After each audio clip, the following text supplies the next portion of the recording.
NEET வினாத்தாள் கசிவுக்கு பொறுப்பேற்று மத்திய அமைச்சர் தர்மேந்திர பிரதான் தனது பதவியை ராஜினாமா செய்திருக்கிறார். இந்த நிலையில் மத்திய அமைச்சர் தர்மேந்திர பிரதான் ராஜினாமா செய்துவிட்டால் போராட்டம் முடிவுக்கு வராது என கரப்பான்பூச்சி ஜனதா கட்சியின் தலைவர் அபிஜித் தேப்கே தனது அறிவிப்பை வெளியிட்டிருக்கிறார். விவரங்களுடன் செய்தியாளர் ராஜகுமரன் இணைப்பில் இருக்கிறார். வணக்கம் ராஜகுமரன். போராட்டக்காரர்களுடைய முதன்மை கோரிக்கை நிறைவேற்றப்பட்டிருக்கும் நிலையில் அவர்கள் மேலும் 3 கோரிக்கைகளை முன்வைக்கிறார்கள். இதற்கு மத்திய அரசு தரப்பில் ஏதேனும் பேச்சுவார்த்தை நடத்தப்பட்டதா? கள நிலவரம் என்னவாக இருக்கிறது? மத்திய அமைச்சர்கள் முக்கியமான இந்த முடிவை எடுக்க வேண்டிய நிர்பந்தத்திற்கு தற்பொழுது தள்ளப்பட்டிருக்கின்றார்கள். ஏனென்றால் ஒரு பெரிய முடிவு, துறையினுடைய அமைச்சர் பதவி விலகுவது என்பது ஒரு பெரிய முடிவு. அவ்வளவு எளிதாக எந்த ஒரு அரசும் அந்த முடிவுக்கு செல்லாது.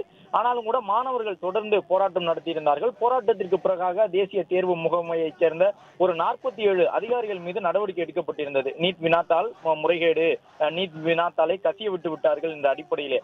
அப்படி இருந்தும் கூட மத்திய அமைச்சர் பதவி விலக வேண்டும் என்பதை மாணவர்கள் என்ற அடிப்படையில் போராட்டத்தில் ஈடுபட்ட அந்த கரப்பான்பூச்சி ஜனதா கட்சியினர் தங்களுடைய கோரிக்கையாக முன்வைத்தார்கள். அந்த கோரிக்கை ஏற்கப்பட்டிருக்கின்றது. போராட்டத்தில் ஈடுபட்ட அவர்களுடைய கோரிக்கையை ஏற்றுக்கொண்டு மத்திய அமைச்சரை பதவி விலக வைத்து விட்டார்கள். 47 அதிகாரிகள் மீது நடவடிக்கை எடுக்கப்பட்டு விட்டது. பிரதமர் நரேந்திர மோடி ஒரு காணொலி வெளியிட்டிருந்தார். அந்த காணொலியிலே நீட் வினாத்தாள் கசிந்து விட்டது, இது உண்மையிலேயே மனதை பாதிக்க வைக்கக்கூடிய ஒரு நிகழ்வு தான். மாணவர்கள் கஷ்டப்பட்டு தேர்வுக்கு தயாராகி இருந்தார்கள். அதே நேரம் நீட் வினாத்தாள் கசிவு வந்தவுடன் மேலும் ஓராண்டு காலம் அவர்களுடைய கல்வி தாமதிக்கப்பட்டு விடக்கூடாது, நீட் வினாத்தாள் கசிந்து விட்டது என்பதற்காக அடுத்த கல்வி ஆண்டில் தான் இனி மறுதேர்வு நடத்த முடியும் என்ற ஒரு சூழல் வந்து விடாமல் மிக குறுகிய காலத்திற்குள் அந்த 22 லட்சம் மாணவர்கள் தேர்வு எழுதுவதற்குரிய பணிகளை மத்திய அரசு மேற்கொண்டிருந்தது. எனவே வினாத்தாள் கசிவுக்கு பிறகாக மத்திய அரசு ஒரு குறுகிய காலத்திற்குள் மாணவர்களுடைய கல்வி ஆண்டு ஓராண்டு பாதிக்கப்பட்டு விடக்கூடாது என்பதற்காக முழு ஆற்றலையும் பயன்படுத்தி 22 லட்சம் மாணவர்கள் தேர்வு எழுதுவதற்கான அந்த வாய்ப்பை மீண்டும் உருவாக்கி கொடுத்திருந்தோம் என்பதையெல்லாம் பிரதமர் நரேந்திர மோடி சுட்டிக்காட்டியிருந்தார். அந்த அடிப்படையில் தான் இப்பொழுது மத்திய அமைச்சரும் தன்னுடைய பதவியை ராஜினாமா செய்துவிட்டால். ஆனால் வெற்றி கொண்டாட்டத்தில் ஈடுபட்ட பிறகு தற்போது காக்ரோச் ஜனதா கட்சியினர் சொல்லி இருப்பது மேலும் 3 கோரிக்கைகளை நாங்கள் முன்வைக்கின்றோம், அந்த கோரிக்கைகளை நிறைவேற்றினால் மட்டும்தான் எங்களுடைய போராட்டம் கைவிடப்படும் என்கின்ற ஒரு தகவலை சொல்லி இருக்கின்றார்கள். அது என்ன 3 கோரிக்கை என்றால், நீட் வினாத்தாள் கசிவால் தற்கொலை செய்து கொண்ட குடும்பத்தவர்களுக்கு, அதாவது மாணவர்கள் தற்கொலை செய்து கொண்டிருந்தால் அந்த குடும்பத்தவர்களுக்கு நிவாரணமாக 1 கோடி ரூபாய் வழங்க வேண்டும். இது முதல் கோரிக்கை. டெல்லியிலே போராட்டத்தில் பங்கேற்றவர்கள் மீது சட்ட நடவடிக்கை எடுக்கப்படக்கூடாது என்பதையும் அவர்கள் முன்னிறுத்தி இருக்கின்றார்கள். அதற்கான எழுத்துப்பூர்வ உத்தரவாதத்தை மத்திய அரசு வழங்க வேண்டும். 3ஆவதாக போராட்டக்காரர்களை தாக்கிய டெல்லி காவல்துறையினரும் துணை ராணுவ படையினரும் நேரில் வந்து மன்னிப்பு கேட்க வேண்டும். மாணவர் அமைப்பு என்ற பெயரில் போராட்டத்தில் ஈடுபட்ட காக்ரோச் ஜனதா கட்சியினுடைய தலைவர்களை சந்தித்து துணை ராணுவ படையினரும் டெல்லி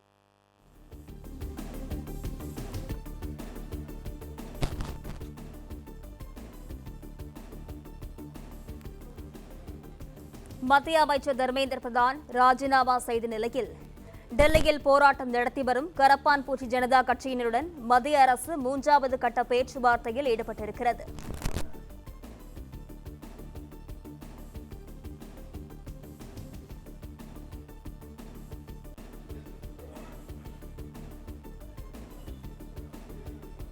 நீட் வினாத்தாள் கசிவுக்கு பொறுப்பேற்று மத்திய அமைச்சர் தர்மேந்திர பிரதான் தனது பதவியை ராஜினாமா செய்த நிலையில் டெல்லியில் போராட்டம் நடத்தி வரும் கரப்பான்பூச்சி ஜனதா கட்சியினருடன் மத்திய அரசு 3வது கட்ட பேச்சுவார்த்தையில் ஈடுபட்டிருக்கிறது. விவரங்களுடன் செய்தியாளர் ராஜகுமரன் இணைப்பில் இருக்கிறார். வணக்கம் ராஜகுமரன். டெல்லியில் போராட்டம் நடத்தி வரும் கரப்பான்பூச்சி ஜனதா கட்சியினருடன் மத்திய அரசு 3வது கட்ட பேச்சுவார்த்தையில் ஈடுபட்டிருக்கிறது. இது குறித்தான விவரங்கள். கரப்பான்பூச்சி ஜனதா கட்சியினரோடு 3வது கட்ட பேச்சுவார்த்தைக்கு தற்பொழுது மத்திய அரசு தள்ளப்பட்டிருக்கின்றது. ஏனென்றால் 2 கட்டங்களாக பேச்சுவார்த்தை நடத்தி ஒரு மிகப்பெரிய முடிவை மத்திய அமைச்சர்கள், பிரதமர், உள்துறை அமைச்சர் உள்ளிட்டவர்களுக்கு கூறி அதன் அடிப்படையிலே எடுத்திருந்தார்கள்.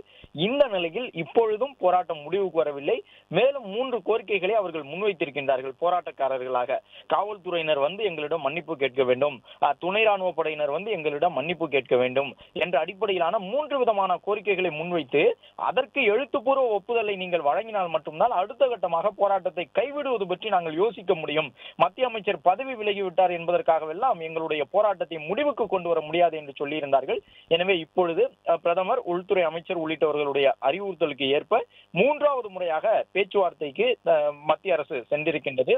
இந்த 3 கோரிக்கைகளை முன்வைத்து அவற்றையெல்லாம் நிறைவேற்றினால் மட்டும்தான் நாங்கள் போராட்டத்தை கைவிடுவோம் என்று அவர்கள் சொல்லி இருக்கக்கூடிய நிலையில் போராட்டத்தை கைவிட வேண்டும், உங்களுடைய உங்களுடைய முதன்மை கோரிக்கை நிறைவேற்றப்பட்டு விட்டது.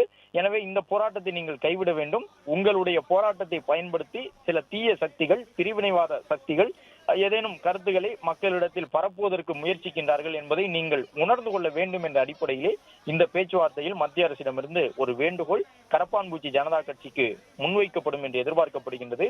இரு கட்டங்களாக பேச்சுவார்த்தை நடத்தி மத்திய அமைச்சரை ராஜினாமா செய்ய வைத்து விட்டார்கள்.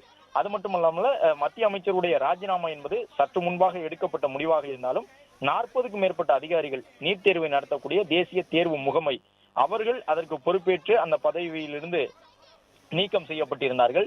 அது மட்டுமல்லாமல் குறுகிய காலத்திற்குள்ளாக 22 லட்சம் மாணவர்கள் தேர்வு எழுதுவதற்குரிய கட்டமைப்புகளை மீண்டும் மத்திய அரசு உருவாக்கி இருந்தது. அதாவது ஒரு வினாத்தாள் கசிவு வந்துவிட்டால் அதன் பிறகு மாணவர்களுக்கு மறுதேர்வு நடத்துவதற்கு ஒரு நீண்ட காலம் பிடிக்கும். அது போன்ற ஒரு சூழல் ஏற்பட்டால் மாணவர்களுடைய கிட்டத்தட்ட ஓராண்டு கல்வி காலம் பாதிக்கப்பட்டு விடக்கூடும் என்பதன் காரணமாக உடனடியாக ஒரு 20 லட்சத்துக்கும் மேற்பட்ட மாணவர்கள் தேர்வு எழுதுவதற்குரிய பணிகளை மத்திய அரசு மேற்கொண்டு நீட் மறுதேர்வு நடைபெற்றிருந்தது. நீட் தேர்வு முடிவுகள் எல்லாம் அதன் தொடர்ச்சியாக வெளியாகி இருந்தன. இவ்வளவு தூரம் மத்திய அரசு தங்கள் தரப்பிலிருந்து அமைச்சரை ராஜினாமா செய்ய வைத்தது வரை பல்வேறு முயற்சிகளை எடுத்து இந்த போராட்டத்தை முடிவுக்கு கொண்டு வருவதற்கான பணிகளிலே ஈடுபட்டிருந்தாலும் இப்பொழுதும் போராட்டம் தொடர்கின்றது. 3 கோரிக்கைகளை முன்வைத்திருக்கின்றார்கள். 3ம் வெவ்வேறான கோரிக்கைகளாக இருக்கின்றன. இந்த கோரிக்கைகள் முதன்மையான கோரிக்கையாக போராட்டத்தில் முன்வைக்கப்பட்டது கிடையாது. அதே நேரம் போராட்டத்தில் முன்வைக்கப்பட்ட அந்த முதன்மை கோரிக்கை நிறைவேற்றப்பட்டாலும் கூட இந்த 3 விதமான கோரிக்கைகளுக்கு ஒப்புதல் வழங்காமல் நாங்கள் இந்த போராட்ட களத்தை விட்டு கலைந்து செல்ல மாட்டோம் என்று சொல்லி டெல்லியிலே தொடர்ந்து காக்ரோச் ஜனதா பார்ட்டி என்கின்ற கரப்பான்பூச்சி மக்கள் கட்சியினர் குவிந்திருக்கின்றார்கள். அதாவது இளைஞர்கள் எல்லோருமே 13 வயதை சார்ந்த இளைஞர்கள், பல்வேறு அமைப்புகளில் இருக்கக்கூடியவர்கள். கரப்பான்பூச்சி ஜனதா கட்சி என்பது பதிவு செய்யப்பட்ட ஒரு அரசியல் கட்சியாக பொதுக்கூட்டங்களை நடத்தி, போராட்டங்களை நடத்தி, மாநாடுகளை நடத்தி, கட்டமைப்புகளை கொண்டு மாநில பொறுப்பு, மாவட்ட பொறுப்பு என்று தேசிய அளவிலோ மாநில அளவிலோ செயல்படக்கூடிய ஒரு கட்சி கிடையாது. சமூக வலைதளங்களில் கரப்பான்பூச்சி மக்கள் கட்சி என்ற பெயரில் பதிவு செய்யப்பட்டு அதற்கு ஏராளமான இளைஞர்கள் தங்களுடைய ஆதரவை தெரிவித்ததன் அடிப்படையிலே ஒரு இளைஞர் கூட்டமாக உருவாகி இருக்கக்கூடிய ஒரு அமைப்பு. அவர்கள் சொல்லி இருக்கின்றார்கள், காவல்துறையினர் வந்து மன்னிப்பு கேட்க வேண்டும், துணை ராணுவ படையினர் வந்து மன்னிப்பு கேட்க வேண்டும், அதன் பிறகுதான் நாங்கள் போராட்டத்தை கைவிடுவது தொடர்பாக பரிசீலிக்க முடியும் என்று சொல்லி இருக்கின்றார்கள். வெற்றி கொண்டாட்டத்தில் ஈடுபட்டு இந்த கருத்தை அவர்கள் சொல்லி இருக்கின்றார்கள். ஏனென்றால் வெற்றி கொண்டாட்டத்திற்கு பிறகாக அவர்கள் போராட்டத்தை கைவிடுகின்றோம் என்று சொல்லுவார்கள் என்ற எதிர்பார்ப்போடு தான் மத்திய அமைச்சர்கள் இருந்தார்கள். ஆனால் மத்திய அரசுக்கு அழுத்தம் தரக்கூடிய வகையிலே மேலும் 3 விதமான கோரிக்கைகளை இந்த மாணவர் அமைப்பினர் முன்வைத்திருக்கின்றார்கள். டெல்லியிலே போராட்டத்தில் ஈடுபட்டிருக்கக்கூடிய அவர்கள் ஆட்டம் பாட்டம் உற்சாகத்தோடு மத்திய அமைச்சர் தர்மேந்திர பிரதானின் பதவி விலகலை கொண்டாடி இருக்கின்றார்கள். ஏனென்றால் கிட்டத்தட்ட ஒரு 50 நாட்களாக நடைபெற்ற போராட்டம் நிறைய தடியடியை சந்தித்திருந்தார்கள். காவல்துறையினர் சில இடங்களிலே மாணவர்களை குறிவைத்து தாக்கிவிட்டதாக சொன்னார்கள். அது மட்டுமல்லாமல் கூட்டத்தை கலைப்பதற்காக பயன்படுத்தப்பட்ட துப்பாக்கி குண்டுகளும் கூட, அதாவது இந்த சிறிய அளவிலான ரவை குண்டுகளை கொண்டு தாக்குதல் நடத்தப்பட்டதாக சொல்லியிருந்தார்கள். பிளாஸ்டிக் குண்டுகள், உலோக உருளைகளை கொண்டு மாணவர்களை நோக்கி தாக்கியிருந்தார்கள். அதில் ஒரு சிலருக்கு கண் பார்வை பறிபோகக்கூடிய சூழல் உருவாகிவிட்டது என்பதாகவெல்லாம் இந்த போராட்டத்தை இணைத்து நடத்தி கொண்டிருக்கக்கூடிய காக்ரோச் ஜனதா பார்ட்டியினர் கூறியிருந்தார்கள். கடந்த ஒரு வார காலமாக கடுமையான தாக்குதல் இருந்தது. அதாவது நாடாளுமன்றத்தை முற்றுகையிட சென்றது, பிரதமர் அலுவலகத்தை முற்றுகையிட சென்றது போன்ற நடவடிக்கையில் அவர்கள் ஈடுபட்ட பொழுது காவல்துறையினர் தடியடி நடத்தி கலைக்க வேண்டிய ஒரு சூழல் உருவாகி இருந்தது. அதன் பிறகு அவர்களுடைய போராட்டம் முழு வெற்றி அடையும் விதமாக தற்பொழுது மத்திய அமைச்சர் தன்னுடைய பதவியை ராஜினாமா செய்திருக்கின்றார். பதவியை ராஜினாமா செய்திருக்கக்கூடிய அவர் தர்மேந்திர பிரதான் கூறும் பொழுது கூட மாணவர்கள் தீய சக்திகளின் கைகளில் சிக்கிக் கொண்டு விடக் கூடாது என்பதற்கான ராஜினாமா இது என்று கூறியிருந்தார். அதற்கு காரணம் இந்த போராட்டத்தை சில பிரிவினைவாத அமைப்புகள் கையில் எடுத்துக் கொண்டு விடுவார்களோ என்கின்ற ஒரு அச்சத்தின் காரணமாகத்தான் தன்னுடைய பதவியை ராஜினாமா செய்கின்றேன் என்று அவர் கூறியிருந்தார். ஆனாலும் இப்பொழுது மேலும் சில கோரிக்கைகளை முன்வைத்திருக்கின்றார்கள். மத்திய அமைச்சர்கள் 3வது கட்டமாக பேச்சுவார்த்தைக்கு முன் வந்திருக்கின்றார்கள். இந்த 3வது கட்ட பேச்சுவார்த்தையிலும் ஜே.பி. நட்டா உள்ளிட்ட மூத்த அமைச்சர் பிளே ஸ்டோர் மற்றும் ஆப் ஸ்டோரில் இருந்து பாலிமர் செயலியை QR கோடு மூலம் பதிவிறக்கம் செய்யுங்கள். செய்திகளை உடனுக்குடன் பெறுங்கள்.